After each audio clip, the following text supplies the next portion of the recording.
નમસ્કાર વિદ્યાર્થી મિત્રો, આજના આ વિડીયોમાં હું તમારી માટે ગૌતમ બુદ્ધના જીસીઆરટીના આધારિત એમસીક્યુ લઈને આવ્યો છું.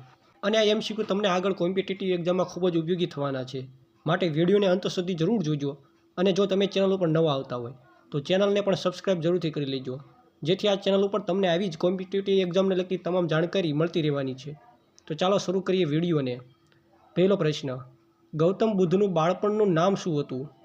તો વિદ્યાર્થી મિત્રો, ગૌતમ બુદ્ધનું બાળપણનું નામ સિદ્ધાર્થ હતું. આગળ બીજો પ્રશ્ન, ગૌતમ બુદ્ધનો જન્મ કયા સ્થળે થયો હતો? તો લુંબિનીમાં. આગળ ત્રીજો પ્રશ્ન, ગૌતમ બુદ્ધના પિતા શુદ્ધોધન કયા ગણરાજ્યના વડા હતા? તો શાક્ય. ઓપ્શન સી જવાબ સાચો આવશે. આગળ, સિદ્ધાર્થે કેટલા વર્ષની વયે જ્ઞાન પ્રાપ્તિ માટે ગૃહત્યાગ કર્યો હતો? તો 30 વર્ષની વયે. ઓપ્શન બી જવાબ સાચો આવશે.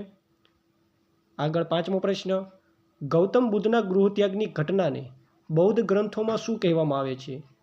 તો મિત્રો, મહાભિનિષ્ક્રમણ કહેવામાં આવે છે. ઓપ્શન સી જવાબ સાચો આવશે. આગળ છઠ્ઠો પ્રશ્ન, ગૌતમ બુદ્ધને કઈ નદીના કિનારે જ્ઞાન પ્રાપ્ત થયું હતું? તો નિરંજના નદીના કિનારે. ઓપ્શન સી જવાબ સાચો આવશે. આગળ સાતમો પ્રશ્ન, ગૌતમ બુદ્ધે પોતાનો પ્રથમ ઉપદેશ ક્યાં આપ્યો હતો? તો સારનાથમાં આપેલો હતો. ઓપ્શન બી જવાબ સાચો આવશે.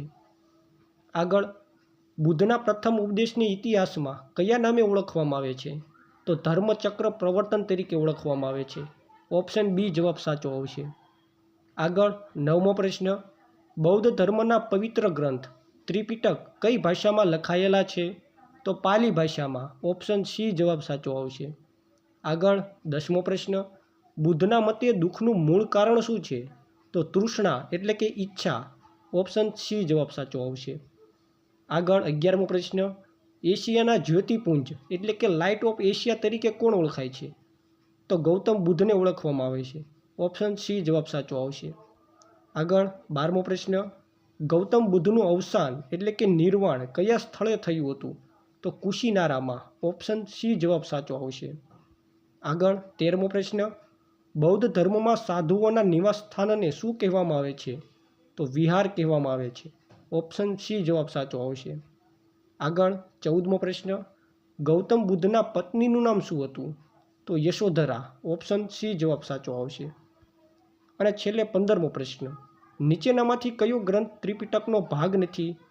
તો આગમ સૂત્ર. ઓપ્શન ડી જવાબ સાચો આવશે. તો ત્રિપિટકમાં સુત પિટક, વિનય પિટક અને અભિધમ પિટકનો સમાવેશ થાય છે. એટલે અહીં ઓપ્શન ડી જવાબ સાચો આવશે, આગમ સૂત્ર, જે ત્રિપિટકનો ભાગ નથી. તો વિદ્યાર્થી મિત્રો, આવા જ વિડીયો જોવા માટે અમારી આ ચેનલને સબસ્ક્રાઈબ કરવાનું ભૂલશો નહીં. સાથે વિડીયો ગમ્યો હોય તો વિડીયોના લાઇક જરૂરથી કરી દેજો અને તમારા મિત્રોને પણ શેર જરૂરથી કરી દેજો.